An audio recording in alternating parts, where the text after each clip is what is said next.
All right, so greetings to you guys, my audience, and greetings to you guys at home or at the Hannan Center. I am Shelby. I'm a registered dietitian nutritionist, and welcome. Today is actually National RD Day, so this is really special for me. It's also March, which is National Nutrition Month. Okay. Today we're going to be reviewing 3 different recipes. So the first recipe that we're going to go over is bruschetta, which is pretty simple. You guys will see me do it here. You guys will be able to try it. We're also going to do a Tuscan White Bean Soup. And then finally we're going to do just a classic salad. We're going to have some chicken on it and then a Italian-inspired dressing. Okay. So along with what we're going to cook, we're also going to focus on the idea of farm to table or farm to fork. Have you guys ever heard of that before? I see some yeses. Okay, all right. So we'll talk about that and what that really means. And while I cook, if you guys have questions, feel free to yell them out and I will answer them as I go. You guys at home, you guys have questions, make sure that you put them in the chat, in the YouTube chat, and I would do my best to answer them in real time. All right, so first we'll go with the bruschetta. I like to say it like that because it's Italian, so you got to say it like that. This is a pretty simple dish, and typically you start off with bread. This is just a French bread. I cut it into like little pieces, and typically it has, well, first I'll ask you guys, have you ever heard of bruschetta? Does anybody know what it is? Isn't it pesto? Is it pesto? It does have basil in it, yes. Anyone else? So I will say that bruschetta is typically just telling you that it's an appetizer that has like various toppings on it. So in this case, it's got tomatoes on it, and I am using pesto, but typically it has basil in the tomatoes. It's very, very simple. These are fresh tomatoes that I cut, and then I put a little bit of salt because we have to with the tomatoes. However, it helps bring out the flavors of everything else. So that's the only salt I used. I would say, less than 1/4 teaspoon, so very, very tiny. And this is around like 4 cups of tomatoes for that, so not a lot. Pepper, and then I also put in there some sweet basil as well, okay? So I mix that together, add some balsamic vinegar, mix that together, and then let it kind of sit and marinate. Finally, I'll just show you guys how we make it, and then you guys will be able to try it. So this is the pesto that I'm using. I did not add any fresh basil to this, but that's typically how you would have bruschetta. I'm just using pesto. Has anybody ever had pesto before? Okay, good. So pesto, have you guys ever made pesto before? Yes. We made it here once before. Really? That's exciting. This one is very, very basic. Basil, pine nuts, I believe. It's got Parmesan and Romano cheese. This whole thing was like $4.50 or so, but you see there's a lot. And once I give everyone a taste, it's going to be a ton left. You don't really need a lot. There is garlic in there, yep. Go ahead. What if you're allergic to the cheese that's in it? Can you make it without it? You can, yep. I would say if you are allergic, don't have this because it's already mixed. Okay, it's already mixed together. Always let them go right. Okay, all right. So with that, I put the pesto on the bread and on the bread. So here I'm just putting on. This is just for you guys. Will get a different one, obviously. So I put the marinated tomatoes on, and then here I've got balsamic glaze, so which you can buy from pretty much anywhere, and it kind of just goes on top. I'll just drizzle it here. I normally go over it twice because it looks really pretty, but then also it tastes better that way. And then you guys will taste that. Okay, so that is bruschetta. Typically, also you will have that with like a bread that's been toasted. So this bread has not been toasted. It's a softer bread, but I think that you guys will enjoy that. So I will invite some people to assist to help me. plate this for you guys so you guys can taste that while I make the soup.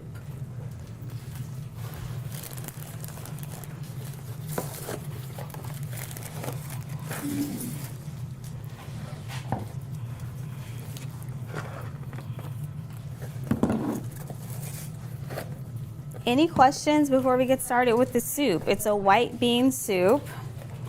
Does it still contain any peppers or anything? It's not spicy, no. If you are a spicy gal and you like to have a little okay, if you like to have a little, I mean, like bell pepper, red pepper. no, but that's a good question. They do have pestos that are made with those peppers in it. So they do have like red pesto that has like bell peppers that are made in it. So that's a good question.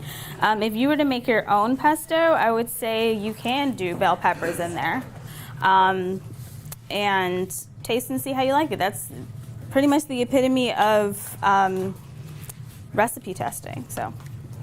I just had a pesto with olives in it. Oh yeah, it's yeah, different. yeah. It's like it starts with the T in terms of like the specific name. It's like tapalav or something like that. Yeah.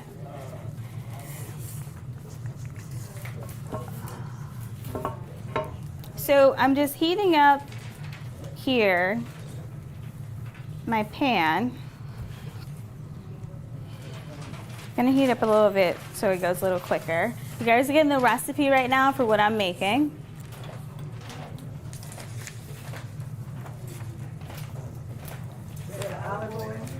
That is olive oil. So I just eyeballed it. You guys will see me eyeball a lot today. I don't necessarily have a ton of time to measure things out. If you watch TV, everything is in like cute little cups. That means it's been measured prior to and then put into cute little cups.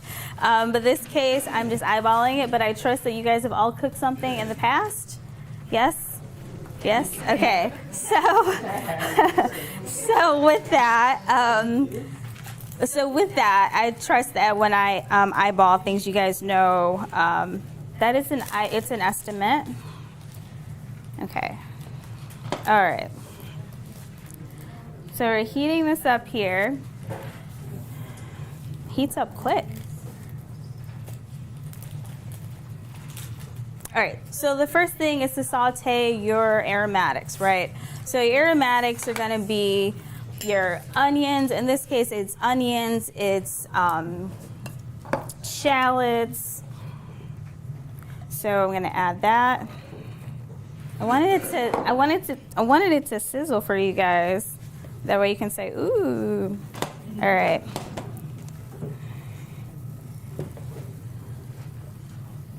There we go. It's a little sizzle. I'm gonna add a little bit more. Maybe that's why I didn't do that. Okay, so I've added about a tablespoon of olive oil to this. Okay. So I'm turning it up a bit so we can kind of speed up the process a bit. But to this, I'm gonna add our shallots. Has anybody ever cooked with shallots before? Oh, Yeah, yeah. They're like I would say they're a more potent onion, if that makes sense. You don't need as much as you would the other things. They definitely have a sweet flavor to them for sure. That's what we add both for this. There we go.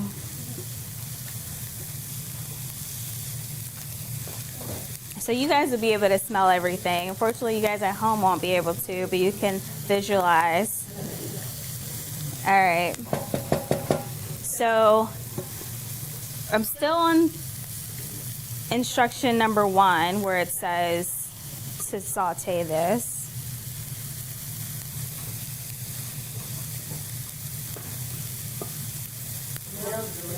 Yeah.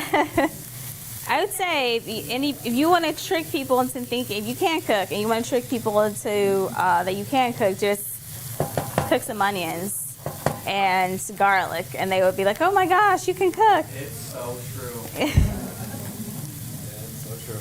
Okay, so this is getting a little soft, so I'm gonna add in here carrots and celery.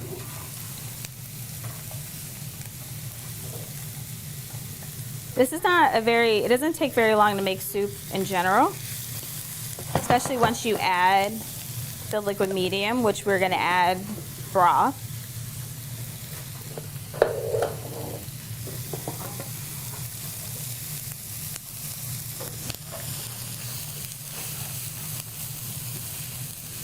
I would say this looks really pretty, for sure. Because we do eat with our eyes. It's not just taste. It's nose, eyes, ears, all of that.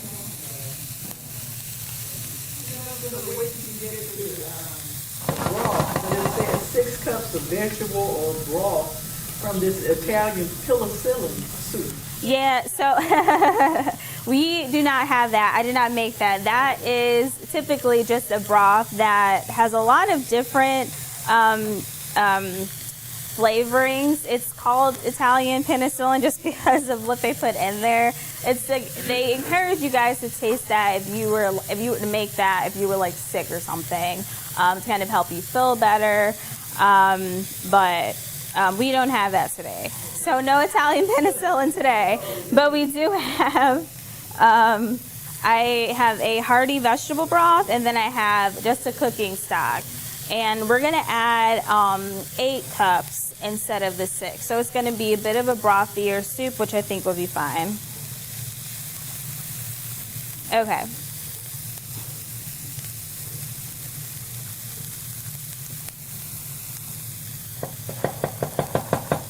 So, gonna let this kind of go for a little bit longer. I want the garlic to still have kind of like a potent taste, so I don't want to necessarily overcook that.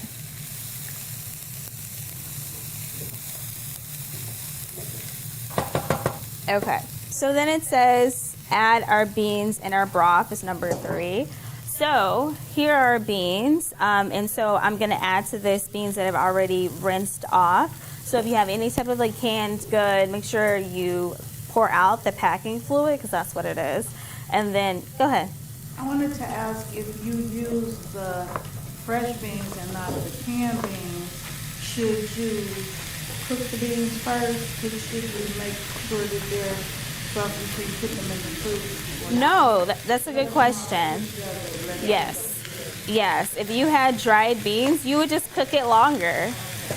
If you had dried beans, I would say you probably want to put this in more of a slow cooker, because it's going to take 4 to 5 hours to cook the beans. But that's a good question. The larger they are, the longer it takes to cook. Yeah, so we added cannellelli. I always say it wrong. I even looked it up before I started today. I was like, I got to get the word right. All right. So this one's good because it helps with texture. So if you, how many of you guys are like vegetarian or vegan and you don't use a lot of meat? Okay, so I see one person. Well, this one allows you the texture that you may be missing, because this does not have meat in it, but it has these beans in it. And the beans, of course, give us fiber, they give us protein, they help us with the mouthfeel that we may be missing from the meats.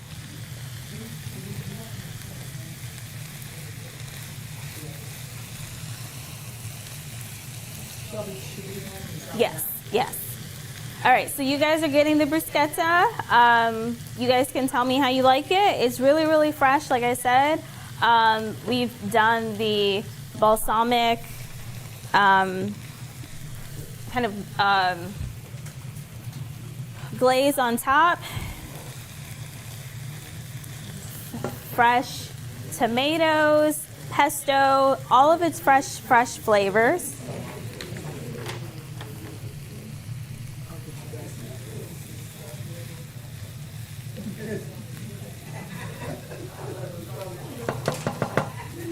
All right, so to this, I am doing this slightly different from what's on here. So I'm also cooking from like way I would do it. I'm not a big fan of seasoning pots. So I typically like to put most of the food in there before I season, right? So that's why I put the beans in there. So now we're gonna add the actual seasonings to said item. So the first thing I'm gonna add to this, we've already got garlic and stuff, but I'm gonna add rosemary, thyme, and bay leaf, okay? So this one says that you're gonna do about a teaspoon. So a teaspoon is probably around 4, 3, 4, like that. You also should not hold it over. You should not hold it over the way I'm doing right now. Does anybody know why? Yeah, good. It's not portioned out for me, so that's the only reason why I'm doing it. Okay, so I added the thyme, the oregano, and then I'm doing the rosemary. All right. So the flavors from this should be quite strong. Does anybody realize what I'm not adding? Yeah, I'm not adding salt. I would say that this is gonna fall along the realms of maybe a lower sodium item. Is it exact? I would say no, because I'm also using broth here that is salted. Okay, so this one has quite a bit, but that is the reason why I'm not adding salt to this, because it's already gonna have salt in it, right? So when you're at home and you're thinking about ways to season your food, think about, hey, well, what am I using that's already got salt in it? If I'm using cheeses, if I'm using sauces, is it salted already? Then I don't need to add more salt to it. Okay? All right. So I didn't add the bay leaf. I got to add the bay leaf. So there's 2 here. So I'll add that. So now we got the bay leaf in there.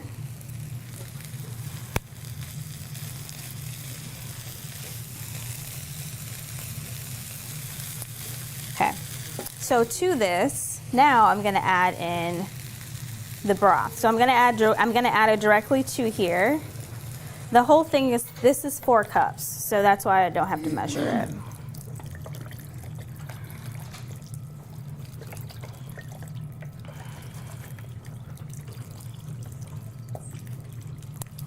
I like this one because it's hearty, which means that it's likely going to kind of almost be reminiscent of like a bone broth, which typically has a lot more flavor than just a regular broth. It's also deeper in color. All right. It's a vegetable broth, yep. Has anybody ever had bone broth before or used bone broth? Okay. Anybody notice a difference in the taste? It's way more expensive, so I want to know.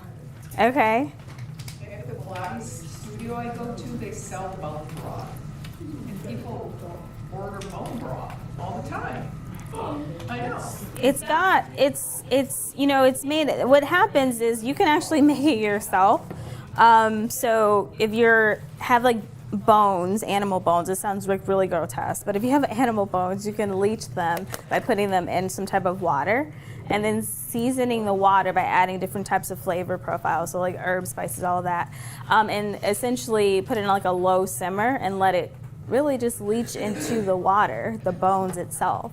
That is bone broth, and you let it sit there for like 6-7 hours, slowly leaching. So it takes time, which is why it's so expensive. And so yes, you will naturally get more protein from that because you're using the actual bones of the animal. You don't need bone broth, but it is a nice way to add more protein to something. Yeah, I mean, think about what's in our bones. All of that leaches out eventually, over time. Can you purchase dry bone broth from the store and add water to it? You can purchase like soup base. So if you guys have ever bought soup base that's like in like little cubes, things like that. So, but bone broth, I've never seen it. I can't say that'll never happen. Never say never. But especially with food, anybody that has the want for something, typically somebody's probably trying to work on it. But I would say if you are a meat eater, you can also just make it yourself as well, and it'd be way cheaper to do it that way. So, yeah, go ahead. If you get a rotisserie chicken, after you finish eating it, the carcass, you can make your own bone broth. Thank you. Yep. Throw some carcass away.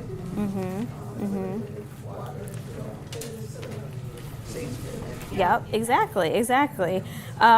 If you have I think there's various places you can get a rotisserie chicken for like $5, like really cheap, and use literally every part of it, including the bones, to make bone broth. So it's a good point.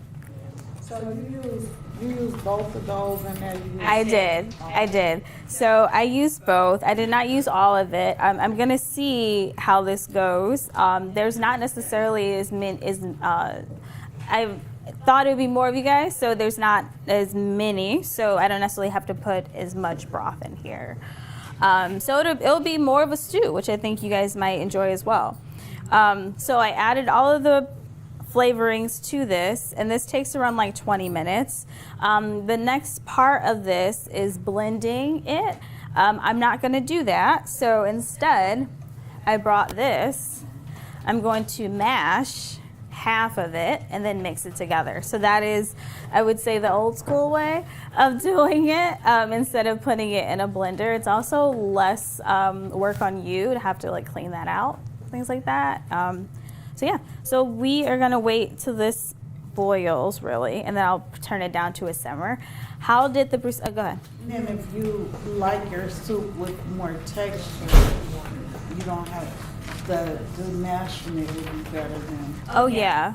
It's funny. Some people would say, "Oh, I'd rather do kind of a creamy soup. I don't really like pieces in my soup." And then some people would like more texture. So it kind of just like depends. This one's gonna have a little bit of both. Because it's like Tuscan white soup and you don't want to add any type of like milk or anything to it, that really helps with the creaminess of it.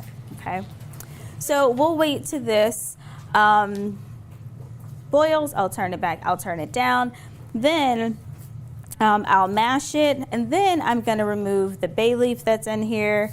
Then I'm going to add the spinach to it. So you add spinach at the last minute. Does anybody know why I'm adding spinach at the last minute? Typically it'll wilt and it's not going to be like really that tasty, and you may not even taste it. So if I essentially blanch it first by putting it in here and then serving it, you'll be able to see, oh, there's spinach in here, and it'll be more of a texture, rather than putting it early. Then it really disintegrates and you can't taste it. It's not that great. So we'll do that, and then you guys will taste that. Any questions about the soup? I wanted to go back to the bruschetta. How do you guys like that? Delicious. Good. Okay. You guys were quiet. I was like, is this a good or bad sign? I don't know. Okay. All right. I have had it on a harder texture type of bread. Yeah. Soft. Yeah. So typically, you do have it on a crunchier bread. So they would toast the bread. I mean, this is Italy, for goodness sakes, right? So they're like olive oil, and then they're toasting it and buttering it, and then giving it to you, right? So I didn't do any of that. However, it's just the bread, the basic bread, and then of course the pesto with the fresh tomatoes on top and all of that. Sure. Does that come in different flavors? Because I bought some when I was over there, and it comes in a jar. Pesto? Yeah. It's different flavors. I have it at home now. I've never used it. Yeah. But for me just to taste it, I don't know if I liked it. But now that I'm seeing what you're doing to it, putting the vinegar, Yeah, the balsamic. Yeah. that makes it a little bit better. Yeah, and I would say the balsamic, especially with the glaze, most of the time you would use the glaze for something like this. You wouldn't use glaze for like, yeah, the glaze is really good, right? It's reduced, right? So if I had like balsamic vinegar up here and I had some time, then I could reduce it, and then it becomes like that glaze that you put on top. I'd say that glaze is also useful for different types of vegetables. So if you guys like Brussels sprouts, things like that, balsamic glaze after you make Brussels sprouts with like somebody mentioned bell peppers, so like cooking that together, baking it, carrots, yeah. Balsamic does really bring out a lot of flavors from a lot of good vegetables. Yep. Any other questions before we go straight to farm to table? Go. When you put the bean soup in the blender, do you add the spinach last? Yes. We're just adding it last, just for texture wise, and it's boiling, so I'm going to bring it down to a simmer now. You said before you said slow cooker. Can you cook it in a pressure cooker? The soup? Yeah, sure. I mean, I would say it will change the time though, because it's a pressure cooker, which means that things cook way quicker. This is true. That I would say test it out. So I would say like after like 20 minutes, check it. Let the open the valve and check it before you like close it again. But yeah, I would also say that if you're gonna put meat in this, then that would be a good way to do it. If you're gonna put meat in it, because that'll cook the meat way quicker.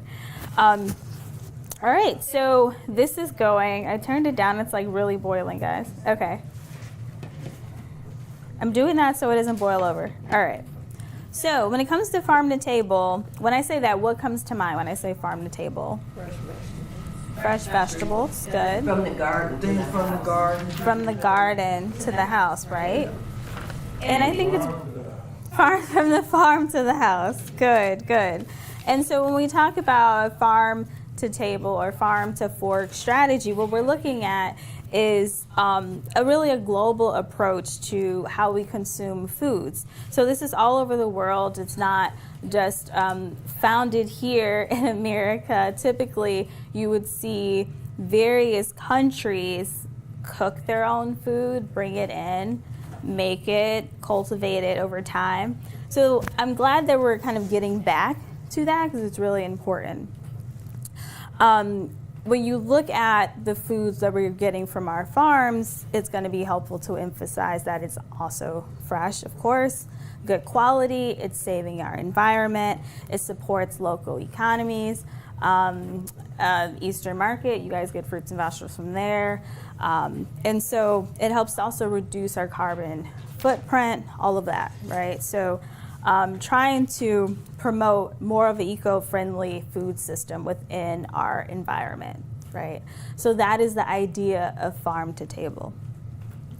So when we talk about farm to fork strategy, what we're trying to do is look at how we can incorporate more vitamins and minerals into our diets with minimally processed foods, right? So can anybody tell me how you have been able to do that? Reduce your intake of processed foods and increase your intake of more fresh foods. Have a garden at your home. Have a garden at your home. That's the easiest way to do it, right? What else? What I started doing was to cut down the processed foods that I ate. Basically, I started shopping for my fruits and vegetables in the fruit market, the vegetable market, and only going to the grocery store if I wanted meat. And that helped me a great deal. I even decided to start to try and look for farms to get my meat from versus the grocery store. And that helped me a great deal with getting the extra because I was only going for meat. Or the meat market, I was only going for a specific thing. And then the vegetable market for the fruits and vegetables. So that helped me. Yeah, so she talked about how she's able to purchase fruits and vegetables from locally sourced farms and things like that, and only really going to the grocery store for meats, things like that. Have you guys ever done that? Yes. Yeah, I think it's really important to at least try to maybe do that do that for a week and see how it works within your daily life, right? I would say it's also important to try to purchase foods that are in season. So if you have a ever-changing menu, I think that that's actually really good. You want to utilize the foods that are in season in your table or on your table, so to speak. Okay. Yep, go ahead. I was gonna say also, to get the most out, because your produce, you know, it's perishable, and you've only got a certain time to use it. That you focus on a lot of times, maybe eating more soups, to catch them before they spoil. If you see, you know, just dumping it all into a pot and then making a soup. If you see that it's getting past that time, that it's good to eat. Yeah. Save my money. Yeah, right. Dumping everything into a pot, reutilizing the things that you either already have. I always say every time I cook, I always tell people, use what you have. Don't go out and buy extra stuff. Use what you have. And be able to use stuff before it gets too old. And maybe a stew and a soup is the way to do it, right? I would say if you cannot cook or you don't know how to cook, that's the easiest thing you can make is a soup, okay? And throwing it all into a Dutch oven or something like this, or a slow cooker. I don't know if you guys remember Jack LaLanne, set it and forget it, but don't forget it, it's food, but forget it-ish. So when we talk about all of these healthy foods and those healthy options, we also want to talk about supporting organic farming, and also reducing our consumption of added sugars, added salt, right? And also protecting us against things like obesity, heart disease, diabetes, or exacerbation of those items that you may already have, right? Any questions about that? I have a comment. Yeah. I just heard that Michigan is, in the next 10 years, we're gonna lose all of the landfills will be full. And the number 2 highest item that goes into the landfill is food waste. So maybe you could say a little something about composting, the value of that. I don't know if you know much about that, but. Yeah, so I can speak in very limited terms about composting. She asked about composting. When it comes to just reducing your overall food waste, I can speak more about that. That you want to use, number one is you want to buy things that you know you're going to use, right? How they kind of get you in grocery stores and things like that is that they put lots of things on sale. How many of you guys have gone to a store and you're going to buy something, you wind up buying all these other stuff that you're not actually going to use now, but you'll use it later because it's on sale, so you bought it now, right?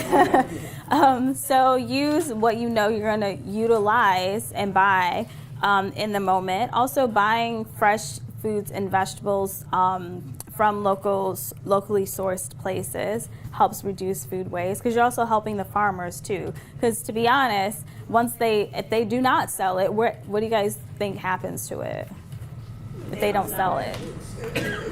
They may give it to their animals, but they throw it away, right? It's no longer viable. So that is another way. If you're into composting, there's so many different YouTube videos and things like that, and how to compost if you're interested in that, different types of like tricks and tips if you're interested in composting, utilizing the scraps that you have to either feed the soil of something that you want to grow. A lot of people utilize composting like that.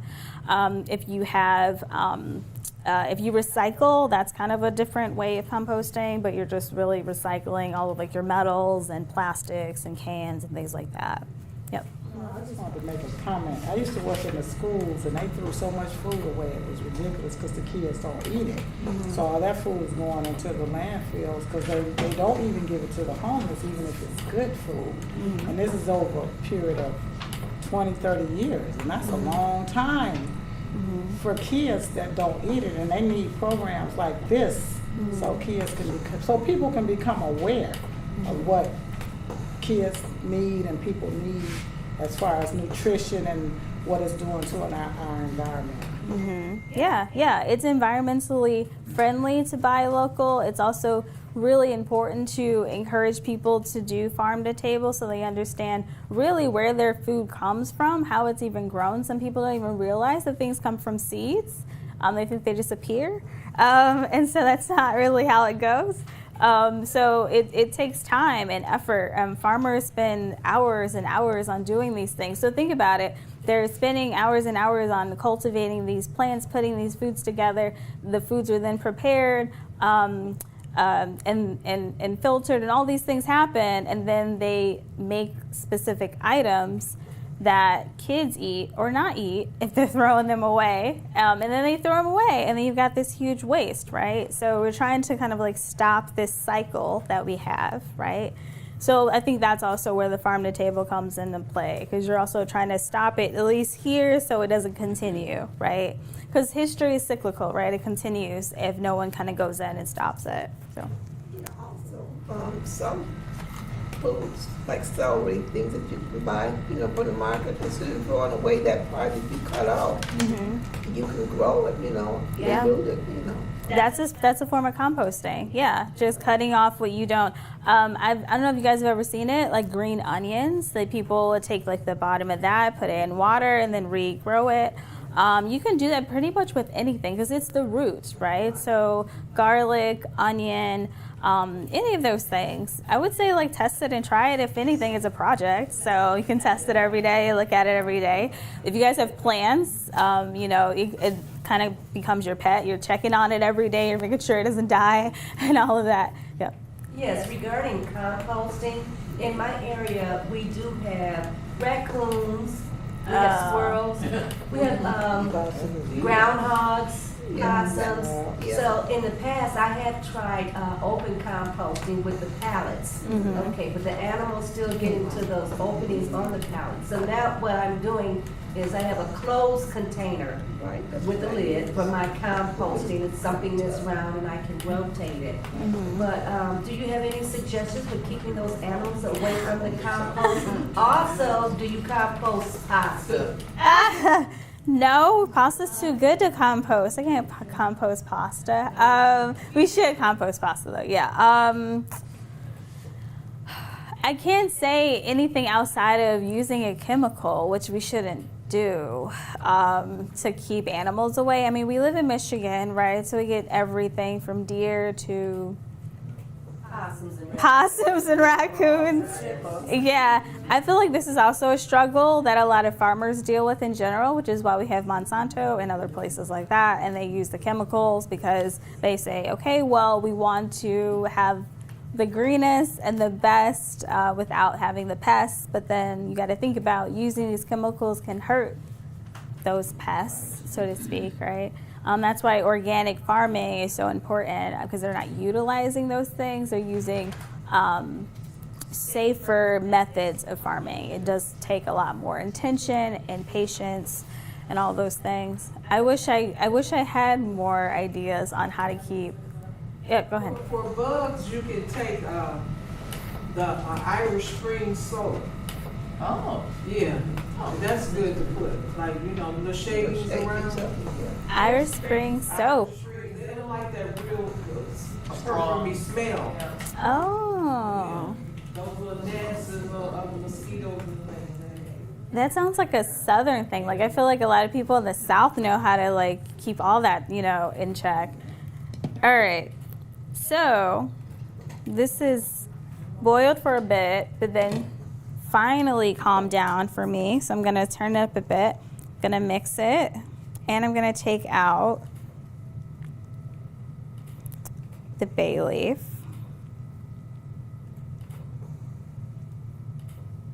So we don't need it anymore. And we got some of the flavor out of it.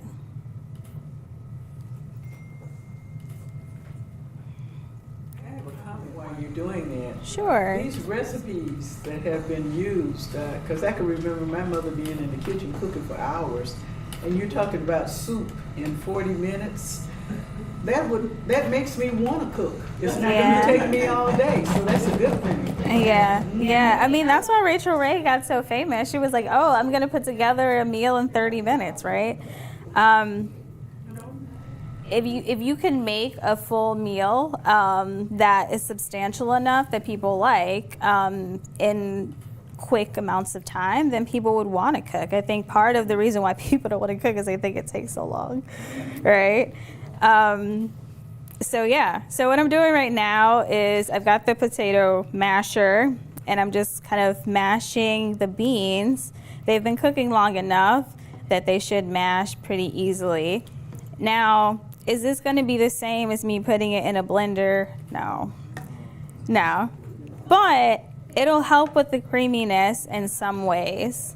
And it'll help with some of the texture, right? Sure.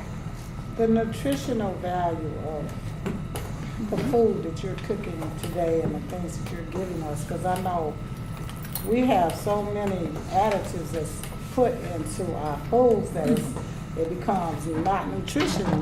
It's not good. That's why we have so many diseases and so many things going on, because we're just eating the food, and some of it have like 3,000 chemicals in it, which is ridiculous. Yeah. And people don't realize it. So how do you trying to learn what's the best way to measure that out so that you're not, so that you can get the most nutrition out of your food? That's a good question. She just asked, how do I get more nutrition out of the foods I prepare? I would say number one is that you are your own champion when it comes to foods and purchasing foods. And so part of that is using the tools that we do have. So maybe one of those tools is the label itself, because by law, it's supposed to tell you what is in said food. Most people do not read those labels. A good example of that, it was about, like 20 years ago now. Frito-Lay had to pay a lot of money to one specific person because they decided that they could sue Frito-Lay because on the label, it did not have that a bag of 99-cent potato chips was one serving. It didn't say 2, it didn't say 3, it didn't say anything. So how do I know how much is in this one thing? So most people, if you bought a 99-cent bag of chips, were you sharing that with like 6 people? Or were you eating the one bag of chips? You were eating the one bag of chips, right? So now they have to put it on there by law, and then people say now it's all air. There's nothing in it. It's all air, right?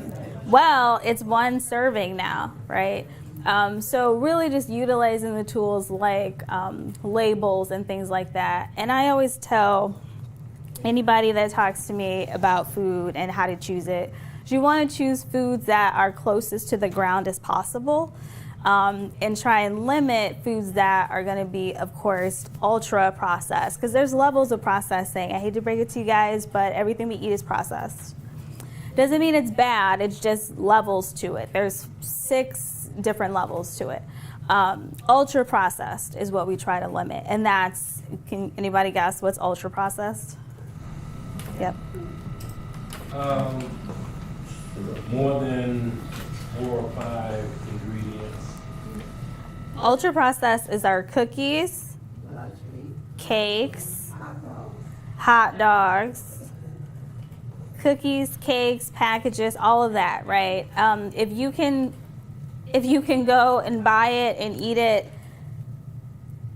without cooking it in any type of way, likely it's ultra processed, right? It's not grown. Yeah, right. So it's not, and maybe it is, but by the time you get it, it's no longer that, right? So, okay, so we're almost done here with the soup. What time is it? All right. How many of you guys thought I forgot about the soup? I didn't say the time or anything. All right. So we're almost here, and with that, I'm going to add the spinach to it. So when we eat farm to table, this is basically what it looks like. The easiest way to start, as we heard, is that you can try and start purchasing your fruits and vegetables from locally sourced places, maybe an Easter market or something like that. You don't necessarily have to, don't feel limited that you have to do that. I'm adding 2 cups, so that's basically like 2 handfuls. Don't feel limited to do that. So even if it is going to a Costco or something like that, and you can get fresh items like this, do that. Don't feel that you have to go to a farmer's market to eat farm to table. Like anybody could do it. May I ask a question? You spoke a little bit about organic farming. So how is organic farming different than regular farming? I would say, because we can definitely go down a really big rabbit hole when we talk about organic farming. It's a very interesting rabbit hole, but I don't want to necessarily confuse you guys. I will say that what differentiates them from regular farms, organic and then like a Monsanto, which I named, is that they use chemicals. But it's not that they don't use any chemicals. It's that they use more than is would separate them from other places. So like if you look at the limitations for an organic item, it won't say that there's no chemicals, because that's impossible to do. They just use very little chemicals. It's like parts per million, versus other places, they use more than that. So I always tell people when it comes to fruits and vegetables, you having the fruit or vegetable is more important than you just being like, oh, it's not organic, and not eating it. So I'd rather you just have it. If you can afford organic and go organic, sure, maybe focus on, they do have like the Clean 15, Dirty Dozen list that you can look up and kind of just go off of that. So Dirty Dozen typically is like the ones that are in the ground, they're really dirty, you gotta clean them a lot. Typically, if you gotta do all that, you don't wanna necessarily have a lot of chemicals on said things. The clean ones typically don't need a lot of help or safety, so to speak. So so now they are making food in the containers, like in Factory. like the crates and containers that, Like factory farm? yes, inside of like and so is that food much, because what they say is the same as growing it from the ground. It's the same as growing it from the ground, and you're getting your same nutrients as you would be if it was growing in the dirt. Is that true? I mean, I'm sure it's a selling point, right? It's easy to say, hey, take this one thing, do this one thing, and you'll get everything you need, right? How many times have we seen that? I think there's like, I seen it on TV, and as a dietitian, I was like, ugh, that's horrible. But as people who don't have that that interest or that education, maybe it is like really cool. But I think it's like a beet supplement. Have you guys seen that? It's like a beet supplement, and it's like get all of your fruits and vegetables for one day in this one beet supplement. And so I wish there was an easy fix. But there isn't. I would say that you have to really do research on said place that's saying that. Like what research proves that this is better? What have they done? Also, most importantly, who gives them money? So how are they funding this? Because if they say we're saving you, blah, blah, blah, but then they're funded by, they're supposed to tell you if there's a conflict of interest. They're selling, now you can go on Amazon and you can get the little kit that you can make in your kitchen. You can grow things in your kitchen and without putting it in the dirt. And just grow it under the light in the little greenhouse that you make, or that you buy from the kitchen. I mean, from the, in a kit. And it's very expensive, thank you. And I was just thinking, I think the best vegetables come from the ground. Sure, but that's not the only vegetable we get. I mean, if you can get that, sure. But I'd say the most important thing is just eat a vegetable. The thing is, we just don't eat enough vegetables. How many of you guys could say, hey, I eat 3 to 4 servings of vegetables every single day? 3 to 4 servings. Perfect. Good. Yes. You should always eat 3 to 4. And people would say, how am I supposed to do that in a full day? And it's like, well, you got to make it work. Gonna fit it in. Maybe you're making a quiche for in the morning. Maybe you're doing scrambled eggs and adding some spinach in there, right? So you gotta fit it in. Yep, go ahead. What are you serving us now? That is the simple salad. So it's a balsamic dressing that you guys are getting. All fresh ingredients. You guys will get, I think most of them, right? Should all be the same. In the box. Oh yeah. Yes. A lot of these ingredients will be found in your guys' produce boxes as well. So there's kale, tomatoes, there's carrots, there's red onion, peppers, a lot of the stuff in the same salad. So a nice fresh salad with a homemade dressing. And then I'm gonna steal some of these for the soup. Should be more too, I'll grab as well. Okay. So then you guys are gonna be able to taste the soup as well. Yeah, go ahead. What I started doing, I put an app on my phone, so when I'm at the grocery store, I can scan and just show me if it's poor, if it's excellent, because it goes from like 0% to 100. And so what it'll do, if it's over 50%, it's more healthier. It's an app they have. Yeah. So I went to the store one day, I went through all the salad dressings on the shelf. I just stood there. Yeah. And all of them was 1 or 2%. The best one was the balsamic vinegar. Yeah. The vinegar and oil that you need to be doing, because when we eat ranch and all them other ones, it didn't have no nutritional value. And I'm like, I got all this stuff in my house. I went through my house, going through it, just looking at stuff, and it was just terrible. And I'm thinking I'm eating the right stuff, because some of the stuff you've heard it or you've read it, or they tell us it's good for us, but it really isn't. So, Yeah, I would say that is a tool, right, that I mentioned earlier that you can use. I'm putting Parmesan on top. Outside of one, who else can't have cheese? Okay, so, okay. So that is the soup, and then we need some spoons. Okay, all right. Yeah, so that is one of the tools. I would say also it's important to take a look at who is funding that and what are the parameters, because you don't necessarily need that app to make good decisions when it comes to dressings. If you know that oil-based dressings is going to be better than your mayonnaise-based, right, or creamy dressings, then you have that tool. So now when you go, you can look and say, hey, I'm gonna only really go for like oil-based.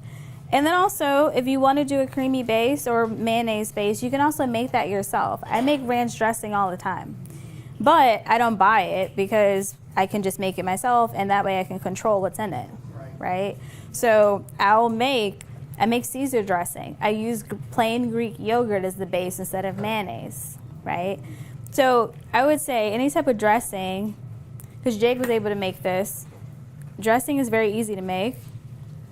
And if you can make it yourself, which I heavily recommend you guys do, then you're able to control what's in it. And I think that's the best way to go. But I think that tool, if you have it and you find that it works, definitely continue to use it. But also just keep in mind, like, what are the parameters that they're looking at as well. I always use a little bit of olive oil and lemon, just with a little salt and pepper. It's great. Just I don't use any other dressing. If I use any dressing, Like a fish salad? yeah. Just use a little olive oil, some ground pepper, and maybe a little lemon. If I have fresh lemon, I'll squeeze it out. So good. Okay. Or you can use Okay. avocado, whatever you have, but just a little bit. Okay. And you'll start to enjoy the actual vegetables that you're eating. And so we are finishing up with the soup here. So I'm going to say goodbye to you guys on the live stream. We'll be there later with your food boxes in the Hannan Center. So you guys will look out for that. And thank you guys for joining.